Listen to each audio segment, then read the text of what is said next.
But let's dive in. Let's officially kick off. This is the AFC West Preview. Now, let's dive in. We always talk about the division as far as who is favored. And according to FanDuel Sportsbook, no surprise Raiders here. No surprise that we have the Kansas City Chiefs minus 180 to win this division.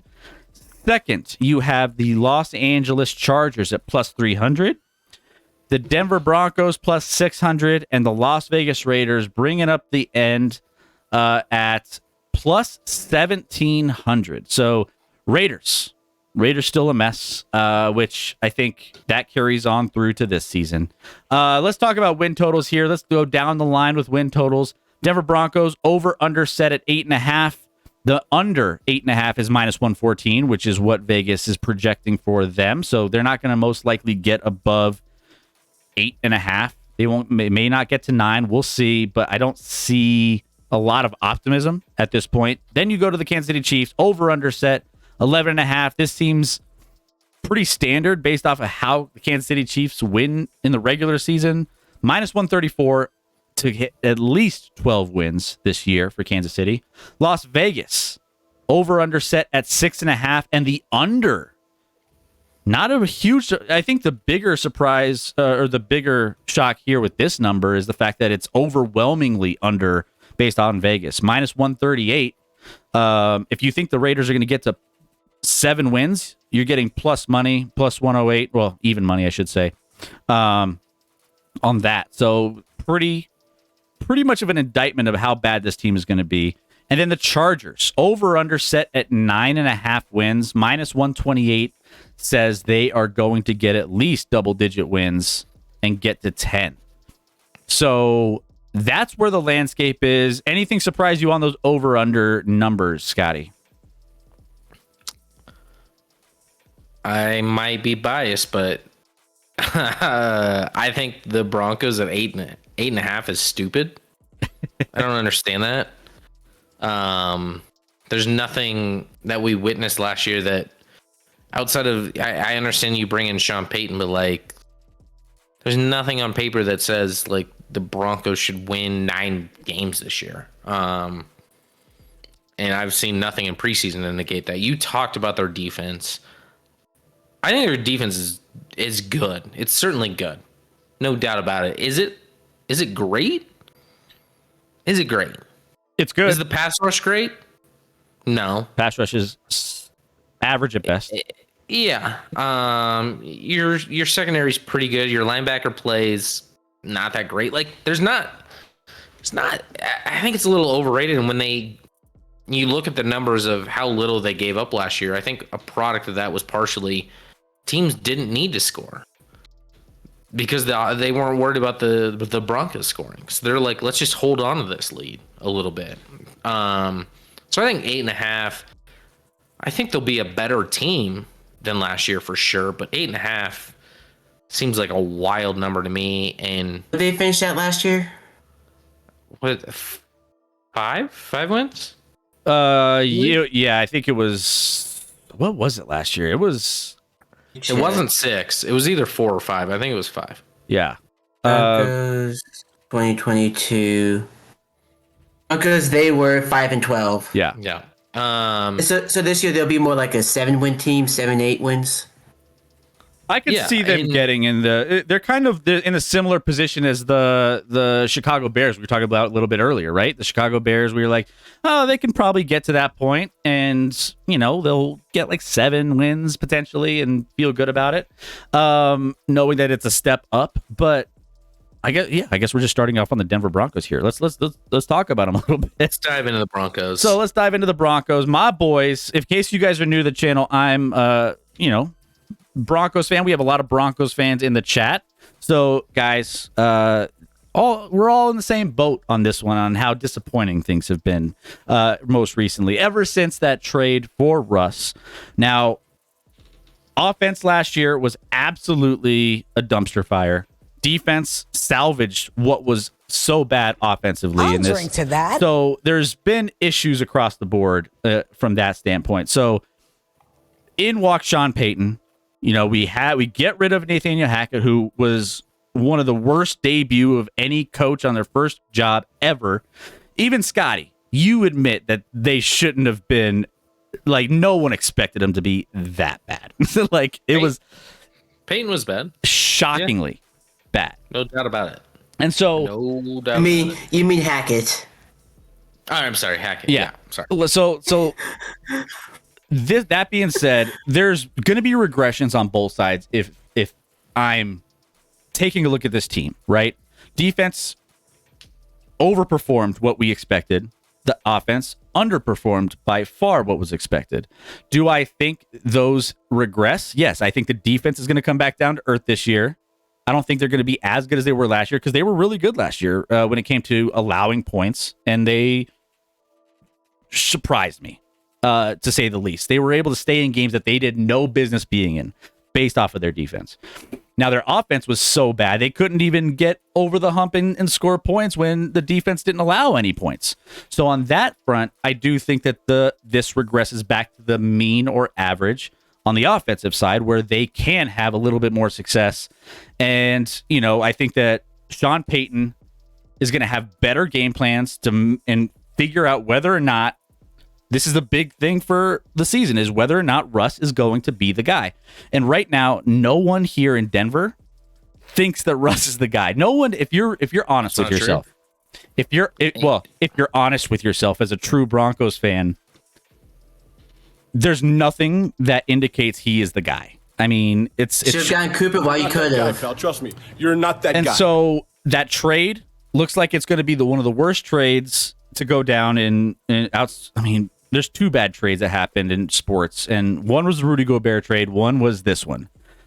And that's just where we're at this point. And so I think that it wouldn't shock me if all of a sudden Russ, halfway through this season or 2/3 of the way through the season, isn't starting. It might be, I don't know if that's a hot take for me. That's just my opinion on how my gut tells me this is going to end up, because so far in the preseason, we've seen a lot of what we saw last season. A lot of dink and dunks, little outside routes. We have seen a little bit more running from Russ in this last preseason game, in the second game of the preseason, which I think is a nice little recipe that you can kind of continue. But then he's getting older, so you got to watch out for injuries and whether or not you can sustainably do that from game to game. So you got to be smart with that. But I mean, this team doesn't feel like it's going to be leaps and bounds better than last season's team. Now, that being said, I don't know. We'll talk about some of the other teams in this division here in a second, and kind of this division as a whole. But Scotty, where are you at with my assessment of this Broncos team? Yeah, I want to start with, so I was working last night. I didn't see the Broncos game.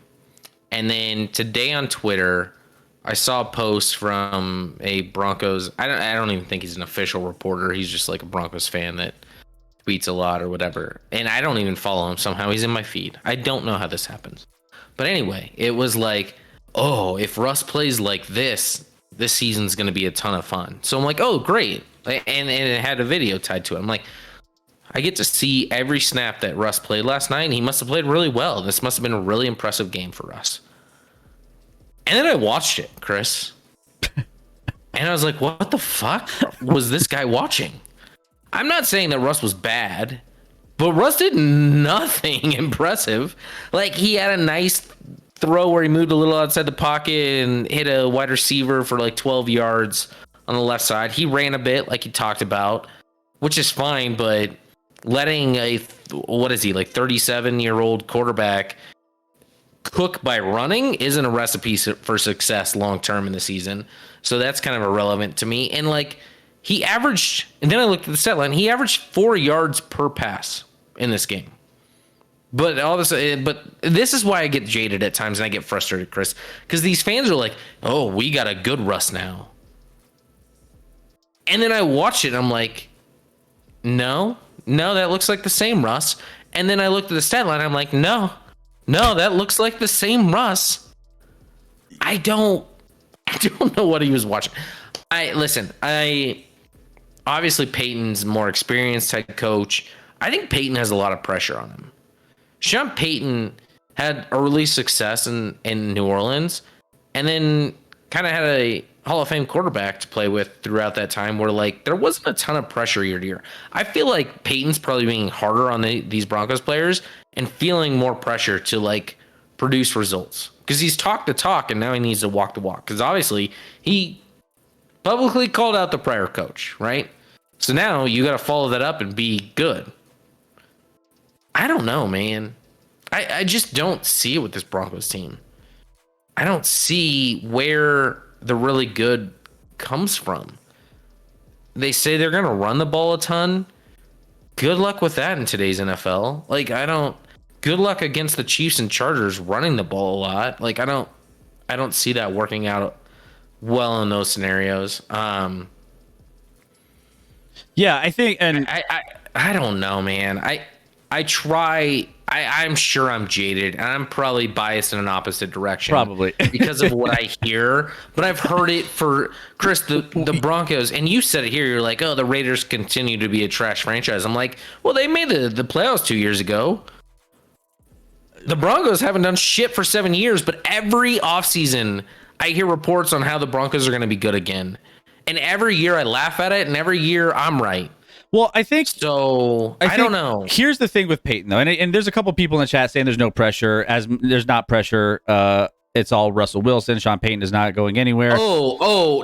I think this is self-imposed pressure. To be clear, I think Sean Payton is putting pressure on himself. I don't think Sean Payton's getting pressure from like front office or anything like that. I think this is self-imposed pressure from Sean Payton because he feels like he needs to prove himself, especially after saying what he did about the prior coaching staff. Well, and think of it like, it's if Russ can't get back to being upper echelon, Peyton can write him off as washed up and no one is going to bat an eye, right? But then if the Broncos offense resembles anything close to, something from his past, i.e., some of the old Saints teams or whatever, he starts getting things going better than what he did last year, then it's like, all right, well, maybe there's some optimism there, and he's still the coach that we thought he was. It's just the talent that is surrounding him in Denver and what he inherited, right? So it's like he doesn't have, that aspect of, he's kind of free rolling a little bit here with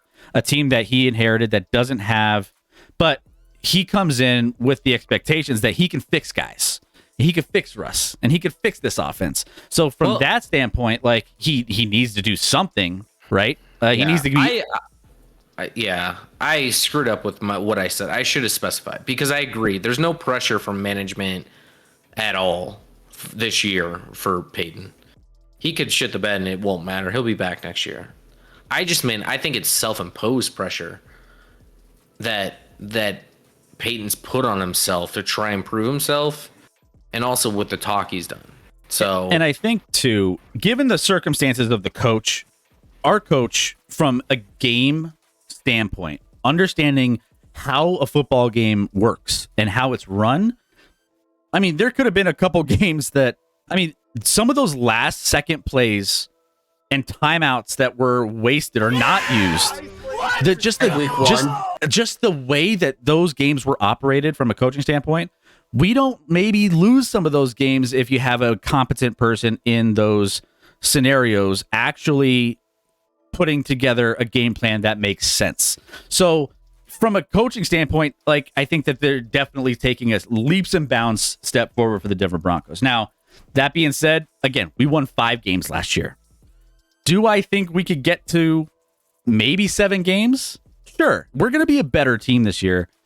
But it's not going to really amount to much in the grand scheme of things. Because what do you play this? You play to get into the playoffs and you play to win a Super Bowl. And we're not even close to any of that happening, especially in this AFC West. It'd be, and Peyton said, I'd be very disappointed if we don't make the playoffs. But I think everyone on earth would be surprised. If we make the playoffs this season, that would be a drastic, that would be the season of a lifetime right now, based off of what we're used to. And that would be a successful season. Like we talk about, like, oh, success. What's a successful season? Making the playoffs for this Broncos team would be a success. Speaking of pressure, if the Jets make the playoffs this year, I know the Broncos move into the first Jets and place. Broncos? the The Jets and Broncos both make it. Well, I meant more about the Jets have the longest playoff drought in the league. The thing And going for if the Broncos don't make it, and the Jets do. The thing with the number one that we have going for us in that conversation is the fact that the Jets are in a brutal division with the Bills and the Dolphins, and they have. I don't think this is a cupcake division. And I also don't think the Broncos will ever have a cupcake game because I think they have a very low ceiling with their offense. Yeah, well, so every game, even games that are easy on paper are going to be tight because they're not going to blow teams out. Let's see. Let's get to the chat. Chris, we're going 4-13. It's already over. Let's keep close. And keep close is talking. Bad news. He's like his life. He's like it's depressing. I think he said he's a Yankees and Man U fan. It's bleak out there for Keep Close. You might want to bribe him to be a fan of a different team this year in the NFL. Well, Keep Close. Come join the Steelers bandwagon. Let's see. Don't do that either. Don't do that either. It's a trap. It's a trap. Let's see. I'm with you on self-imposed pressure for sure. Rex says 7 and 10. Rip Jack. Jip Rick. Rick Generette. Yeah. Announcer for the Bills. What's up, JK? Yeah. Not the Bills, the Sabres. I think he was the guy that did the Mayday call. Oh, did he? Oh. I think that was him. Well, Rip. I know. Someone posted in our Discord about that too. So yeah. Like he just retired after this season too.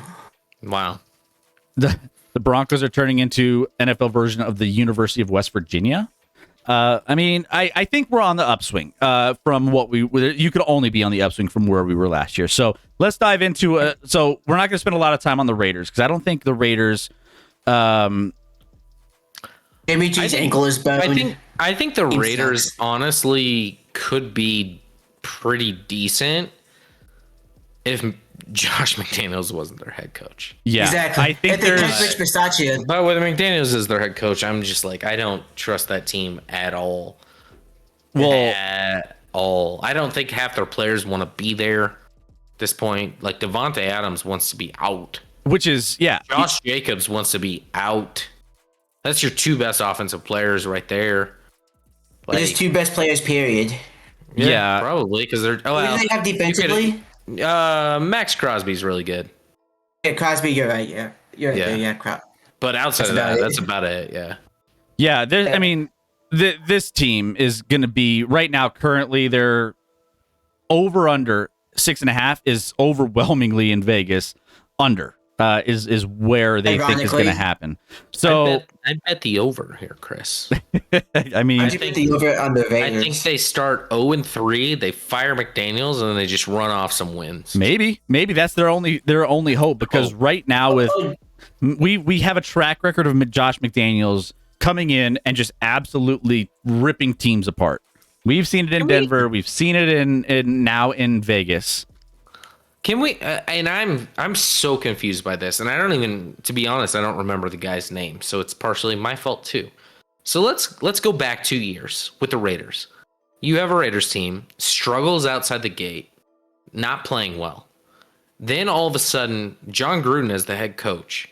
I think that was maybe 3 years ago. I can't remember for sure. I think it was 2 years. I think it was 2 years. It was the year the Bengals, because that was the year the Bengals won the Super Bowl. Yeah, Bengals. That was 2 years ago. Yeah, but so just so you know, they started off hot. I think they went like 3-0. Then they got cold. Then the whole thing with Gruden happened. Yeah, okay. So they were around 500. Gruden leaves. How often do you have your head coach have like mid-season leave and you play well after the fact? No one does that. They have this guy step in, seemingly does a great job with a franchise that hasn't played that well in forever. They win a big game in the last week of the season on Sunday Night Football against the Chargers to make the playoffs. They were neck and neck with with the Bengals, who went to the Super Bowl in that first round of the playoffs. And then that coach, who's an interim, doesn't get rehired. I don't even know if he has a job in the league. I'm so confused. He's the special teams coordinator for the Green Bay Packers. He's the he drops he drops to a special teams coordinator. That's what he was in Vegas before he was the interim head coach. That's wild. So it's Like, how does that not? That guy seemed like the players loved him. He got the best of the players. How does he not get a Given job? the circumstances of that season and all the things that went wrong and all the distractions and all the issues, that's wild to me. Like, we talk about some of these coaches not getting jobs. I feel like him. How is he at? And You're right. And not only that, he doesn't get the job, but he gets replaced by McDaniels. I mean, we've never accused Mark Davis of being a smart man. No, the guy can't even look in a mirror and recognize that his hair is a disaster. The hair is a mess. Like, can we? So did you remember the reason why McDaniels wasn't fired yet? His contract? No, I don't know. His haircut? Is this going back to your conspiracy theory? It's not a conspiracy theory. It was reported that McDaniels kept the job for a second year because Mark Davis is too poor. Oh, Mark well, Davis that's is out too there. poor to fire him. That's every year in the offseason with the Raiders, they don't have enough liquid assets to like make a lot happen. They don't have enough cash available. It's all tied up and stuff. Yeah. In this case, the move to Vegas. And not to mention, they lost Darren Waller. Like, they didn't lose. They traded Darren Waller. Yeah. It's like, it's for just a third round pick. For the Kadarius Toney pick. So anyways, we don't Close. Raiders have less liquid cash than I do at 25. Probably had to do. Yeah, just not cashing in anymore, right? Let's see. 4 wins for the Raiders, says PB. And then I can see that. Mark Davis was saying that they are standing by McDaniels. He doesn't want to pay for fired coaches anymore. Well, yeah, you're gonna have another one here soon. Stop hiring shitty coaches. That seems to be the way to get out of that whole cycle of just paying shitty coaches. I think it's safe to say this is McDaniel's last ride as a head coach in the league. I mean, you can't. He should have been hired to begin with. You can't go to get with all the hype and all the things. He was better off staying as an offensive coordinator for the hype. You remember a couple of years back, he agreed to be the head coach of the Colts, I believe. And then this was all the way back in like 2017, I think. Yeah, or he reneged on that. He was like, "Never mind, I changed my mind." Yeah. Like at that point, I would never hire that guy. He agreed to be the head coach of my team, and then he bails. And then even if it's not my team, I'm not looking at that guy as like a leader. Like he doesn't know what the hell he's talking about or what he's doing. He clearly can't lead a team if he can't figure out what he wants to do with his life. True. Like even Belichick, Belichick was the coach of the Jets longer than McDaniels was the coach of the Colts.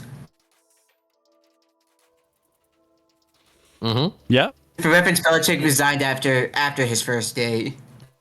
Well, that being said, it's pretty. I mean, and we're just going out here on a limb here and saying at least the Broncos won't finish behind the Raiders, and if they do this year, we're in a lot of trouble. So let's get to the top teams that are projected to come out of this division potentially. And the team that always gets all the hype, Scotty, and the team that continues always to be the most hyped preseason pick for everything, year in and year out, and the most hyped quarterback who hasn't achieved really much of anything quite yet that everyone is jumping on the bandwagon with, which, again, he's talented. But you have the Chargers here. The Chargers who Justin Herbert coming in, and everyone is, again, crowning the kid as being one of the best quarterbacks up there in the top echelon with Allens and the Mahomes and everyone's. But what has he done? Well, let's talk about this team real quick. Chargers always tend to choke away at some point down the stretch of the season when it really matters. And coaching is an issue here. We've talked about the coaching gambles that they have. And again, this is a reason why one of my hot takes was, and I've said it before, that the Broncos could potentially hang with the Chargers in this division, is just the fact that you have a better coach head-to-head in these matchups. And maybe the Broncos defense can keep them in these games a little bit more. However, it doesn't change the fact, I'm not going back to the Broncos. We're just focusing on why there's some deficiencies with this Chargers team. And that's one with the coaching side. I always, and going back to last season, have harped on their depth at wide receiver and how they can never stay healthy. Injuries are always an issue with this wide receiver core. And even the running back. Eckler's not always the most healthy running back, but he can be productive. And he might not be playing. Here we are again. I've seen already a lot of major outlets saying, oh, don't be surprised if the Chargers win this division. Scotty, what say you? Chris, year in, year out that we've been on this stream, we just laugh every year the projections for the Chargers, which is going to make what I say now uncomfortable, probably. My favorite bet, if I was to make a bet, and I think I gotta get back to it. My favorite bet for MVP of the league, Herbert. Justin Herbert. Justin Herbert.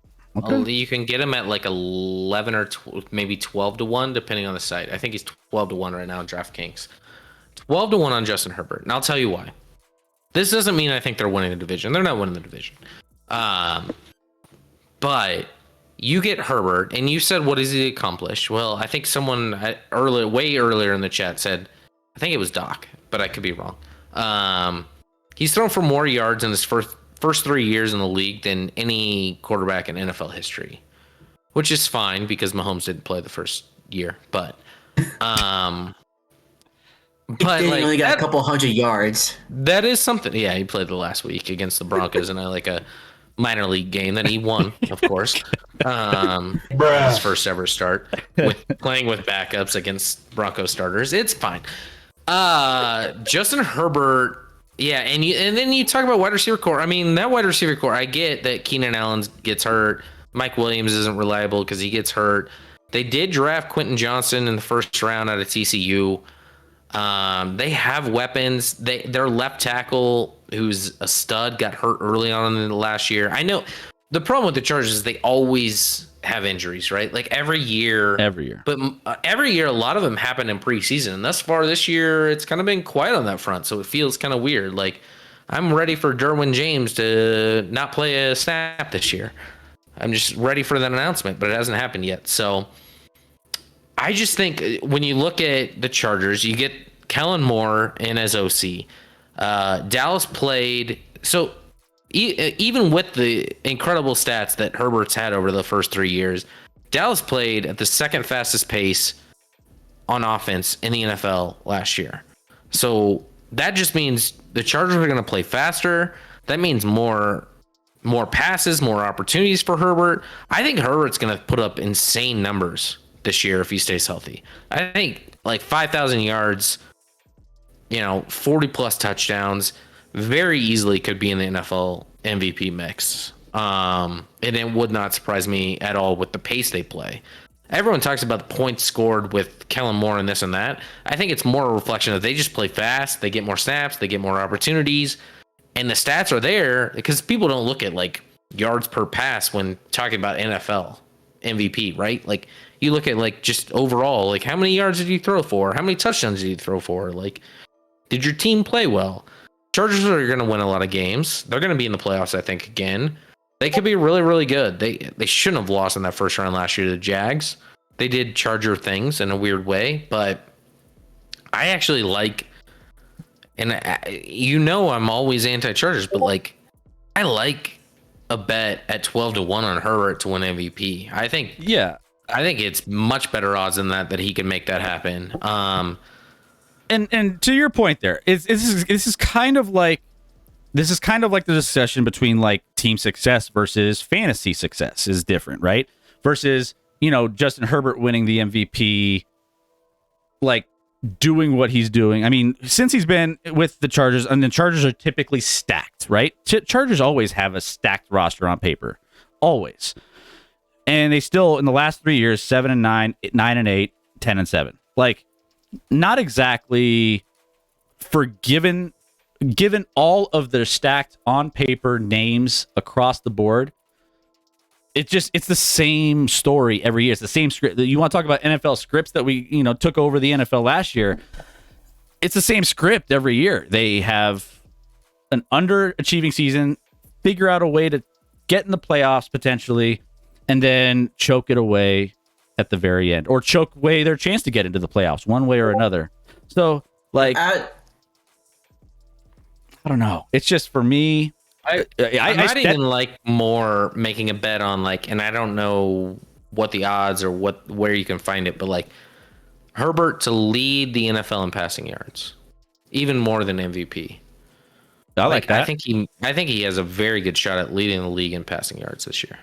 Actually, I could find that. Go ahead. So I don't know if you've ever seen the video, but there was a year where the Chargers led the league in offense and defense, and the number one offense and the number one defense, and they missed the playoffs. Who is this? This is the Chargers? Chargers. Yeah. This was back in, I think, 2010. 2010? Yeah. Well, I mean, again. Anyways, I digress, but I can see Herbert. I mean, he's already had crazy productive years in his first. I mean, if you look at his first years, he had 2020, he had 4,336 yards, 5,000 yards. He only had 15 starts that year. Yep. 5,000 yards in 2021 and 4,739 yards in 2022, all with great touchdown to interception ratios, like really solid passer rating. He's averaged a 96.2 passer rating over his first 3 years, and he's been playing fantastic, but it just, when it comes to the team success, it just doesn't translate over. All those massive numbers, there's something there. Yeah, and Keep Close keeps referencing, he's like, Herbert's going to get hurt. They're going to play Max Duggan, TCU quarterback. And I'm like, Herbert through 3 years has never missed a game due to injury. He started 17 games the last 2 years each and 15 games his rookie year, but he didn't play the first two, not because of injury, because they started Tyrod Taylor. And frankly, Tyrod Taylor would have probably got more starts, but he got like a injection that didn't go well, and then all of a sudden Herbert was a starter and didn't look back. So I don't know where the like injury prone, like he played through a rib injury. Oh yeah, last season we were like, he's gonna miss time against the Chiefs, and he played through it. And I think, frankly, it probably affected him some. But he's been healthy his whole career this far. Doc is going back to my reference on Herbert leading the league he's saying it's 6.5 or 7-1 on Herbert leading the NFL in passing yards this year, which I would take it even at that. Like, I honestly think, I don't know if a lot of guys can beat it. If he stays healthy, I think he's definitely finishes top 3 if he stays healthy. Yeah, and from a fantasy perspective, keep your eye on him, because I love him from a fantasy perspective. We didn't even talk about him in our top like 2 tiers. Maybe even, I think there was like, he was kind of in that 3rd tier, but still, I mean, I think he could be, maybe he was in our top 2. I can't remember, but yeah, he's going to be fantastic. I mean, he's already, just from a number standpoint, I think the coaching staff is maybe holding things back, but again, you just mentioned Kellen Moore coming in, being an injection on the offense.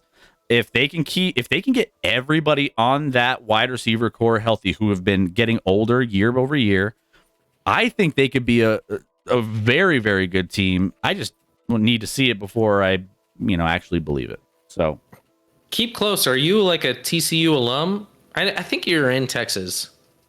But why do you want to see, he's like, as a new Chargers fan, I hope he stays healthy, but I also want to see Max. Wait, Keeps, I just gave you a pierogi for joining the Steelers. He's like, yes, sir. Yeah. As a TCU fan, I don't think you want to see Max play in the NFL. I appreciate TCU had an incredible run last year. Max is not an NFL quarterback. He's just not. But he was a great college quarterback at TCU, and he made an incredible run to the national championship game. We won't reference what happened after that, but he made the national championship game. So Chargers, super interesting. We'll see how that ends up panning out for them when it comes to, just this season coming up. They have a little bit more optimism, but at the same time, there's some prove it to me kind of things going on with this team. That doesn't take away that we love Justin Herbert as just a quarterback in this league. So that brings us to our final team, and that is the Kansas City Chiefs. We saved the best for last, Scotty. Just for you. So just look at Mahomes on that screen. How can you not cheer for that guy? I mean, he's telling everybody where the Chiefs are, and they're number one, right? Number one. Yeah. Chiefs over under total 11.5. This seems almost like a layup given the fact that they win so many games every season. Over is minus 134. Scotty, and for all you guys in the chat, this is your chance to tell the world and talk about your boys on a segment about how you think they're going to do this season. The floor is yours. I want to keep this brief, Chris. I think they're going to be pretty good. All right, that's the end of the show. All right, I was bluffing. What do we got, an hour here? Yeah. Chris, I'm very, very excited for the Chiefs season. I think on paper, this is the best Chiefs team they've ever had with Mahomes at quarterback. I think the defense is definitely the best, pending Chris Jones. Obviously, that's that's a big deal. Chris Jones is the most important player under defense. He needs to play, and he needs to play well. Obviously, he's been holding out and still is, so that's a big factor. So that's a big asterisk on the defensive side. But with him playing at Chris Jones levels, this defense is the best defense the Chiefs have ever had. I think it might be the best offense too. I know it's blasphemy. You had Tyreek Hill. Chris, this wide receiver core is deep and talented and young. Their second round pick, Rashee Rice, dominated last night in the preseason. I know it's preseason, but looked good. Justin Ross, who we talked about, is making guys look like they've never played the corner position at times with some of his routes and he's 6'3", 215. It's stupid. I think this is the most talented wide receiver core he's ever had, especially depth wise. Obviously, he doesn't have if you just focus on Kelsey and Tyreek, it's not the best. But depth wise, best he's ever had. Offensive line, potentially the best he's ever had. Juwan Taylor at right tackle looks incredible. I know it was against Arizona last night, but Mahomes looked like the other team wasn't rushing. It didn't look like the other team was actually rushing the quarterback. They were counting to 37 Mississippi before they were allowed to rush. Keep Close is talking about 17-0, and I know a certain guy on Fox has referenced that. My boy Nick Wright has talked about a perfect season. I don't think it's a perfect season, obviously. They'll lose some games, but 11.5, Chris, they've never not won 12 games in the 5 seasons that Mahomes has started. And along with that, 3 of those 5 years, they only played 16 games, Chris, not 17. So I don't know how you don't bet the over. In 2 of those seasons, he missed games. Or at least 1. Maybe it was just 1. Chris, I am over the moon about this team. This team is going to be really, really good. They're going to run over this division. The Chargers are going to be tough. The Chargers always play as tough, and they're hard to beat, but we seem to come out on top every time. This is the year we complete the perfect season against your Broncos, 17 straight. 17-0 season. We're gonna get one this For year. those of you that don't know, We're gonna get them this year. The Chiefs have won the last 15 against the Denver Broncos. It's like playing Bishop Sycamore at times. This is the year. Yeah, I keep hearing that. Keep hearing that. But honestly, Chris, like if everything goes in place, like this is the most I honestly believe this is the most talented team surrounding Mahomes since he's been there. I really, really do believe that. And it's young talent, which is exciting.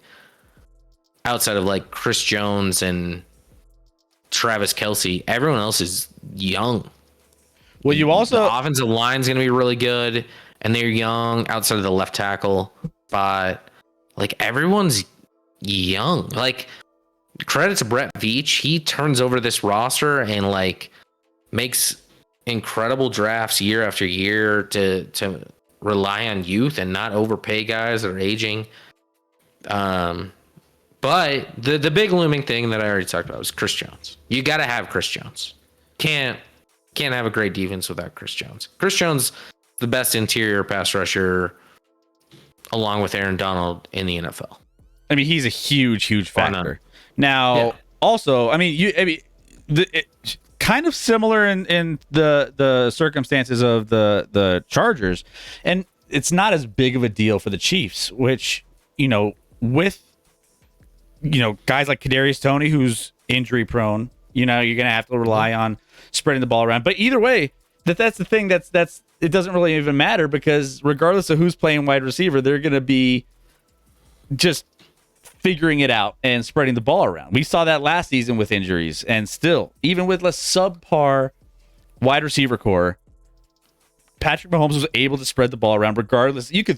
I could be out there, Scotty. You and I could be out there, and we could probably have 800-yard season receiving, just generally, just being in the Patrick Mahomes. Well, and I think a key to that is they'll be a top 3, if not number 1 offensive line in the league. So that's a big key to that, is like having a great offensive line in front of him. Now he's great at avoiding the rush, even when it gets to him. He's actually the best in the league. Best. I mean, he's great running on the run. He's great on the run. He's diving. He's throwing the ball on the just behind. He does a little bit of everything, right? And then on the defensive side, either way, regardless even if you don't have the best defense, that doesn't change the fact that you guys have had success offensively, and that's what's carried you into Super Bowls or AFC Championship games or whatever it may be. Regardless, I mean, we're seeing that in the NFL. We saw it in the NBA with this year with the Nuggets of having a subpar defense and still being able to make it to the promised land. Like in sports, offense is winning now. Like defense wins championships isn't exactly the same thing we've always historically, we've always thought that was the case, and it was at one point. But now it's different. Even if you have even just a mediocre defense, if you have the offensive weapons like Kansas City does, and the best quarterback in the NFL like Kansas City does, it doesn't really matter how. Even Chris Jones is big. Let's not sweat that, but that doesn't take them out of the conversation of winning a Super Bowl. They're still in that conversation. So it just makes it a little bit tougher from week to week. By the way, I want to get to Chris. I just went and looked at the poll real quick because I was like, I assume people are just picking against the Chiefs on purpose, and then I go to the poll and the Chiefs aren't even an option. Our mod really dropped the ball there. Didn't even make the Chiefs. There's only 3 teams in the AFC West, and they're the Chargers, Broncos, and Raiders. And the Chargers and Broncos are duking it out right now. Yeah. I'm surprised the Raiders don't have more votes. Hey, it's all right. I'll take it. By the way, my boy Nick Wright, your boy until he talks about literally anything else. Until he. I think he's pretty right on the Chiefs a lot of times. I think he's pretty wrong on almost everything else. Unproven.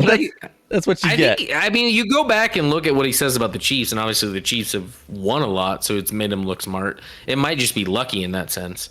But he has been right about the Chiefs and wrong about a lot else. Especially in the NBA. Oh, he picked the Nuggets to be out in the first round. Or like, so he didn't even look. Yeah. So he be pick and choose with Nick Wright sometimes. Yeah. But how many TDs are they winning? I mean, Keep Close is already crowning the Chiefs and winning it all. Best team he's ever seen on paper. But it has Tony come back from injury yet or no? Tony? No. Yeah. Which I would be panicked until I've seen some of these wide receivers, and I'm no longer panicked. Keep in mind, the one thing that the Chiefs... We're good. There's only one thing that the Chiefs are very... They're very maybe subpar, but then how do you weigh it? Is fantasy production from this roster. Don't touch anybody else except 2 players. And we have another tie. Look at Ty. Of course. From a fantasy perspective, Patrick Mahomes and Travis Kelce are the only 2 players you should probably draft on your fantasy team. Early. Yes. And even there could be some late picks on the Chiefs that really work out phenomenally for you. If you like chaos, if you love chaos on who's going to be the guy that gets all the production week in and week out, because it's always someone new. That's the thing that you're rolling the dice with. They're actually deeper than they've ever been, so it's even going to be wilder this year. So Isaiah Pacheco, nope. Don't do it. Clyde Edwards-Helaire, who knows? Jerick McKinnon, maybe week to week. That's just the running back spot. They have a rookie in Deneric Prince they like a lot at the running back spot. I don't know, Chris. Nobody knows, but it's provocative. So there you go. We have a runaway with the Chiefs in this division. Pretty straightforward to understand that that's probably going to happen. And then it kind of shakes out with Chargers, Broncos, which I'm still holding. There's a big separation there. I'm still disagree, and that's fair. I just think there's, yeah. I mean, we'll get to that here when we get our picks out there. But I've kind of mentioned it. Like you have between the Chargers and the Broncos, they did have comparable rosters at some areas. They have a better quarterback. We have a better defense. They have good pass rushers. I don't know. Chargers are probably better, but it is what it is. That's going to put a wrap up on all of our divisions. We are completed with everything. We made it week in and week out. Teams. And guys, we're never wrong. So let's just put it that way. We're always right on these things. So make sure you guys go check out all of these on our YouTube channel. We already have some of them up, but go check out the ones we have. I'll get up the AFC and NFC West. We'll get up the East divisions as well in the next day or so. So make sure you go check those out. And then also, we need you guys to join in, if you haven't already, our contest. We are pushing those as much as we possibly can because we want as many people in as we possibly can. We have our Survivor, we have our Pick'em, and we have our Super Contest. Join for free. Those are the links. And then you can talk with us on our Discord each and every single week when we're not live, even during the games, when you're seeing crazy things go down week in and week out on Sundays, Mondays, or Thursdays. We want to hear from you guys. So make sure you guys join in and be a part of everything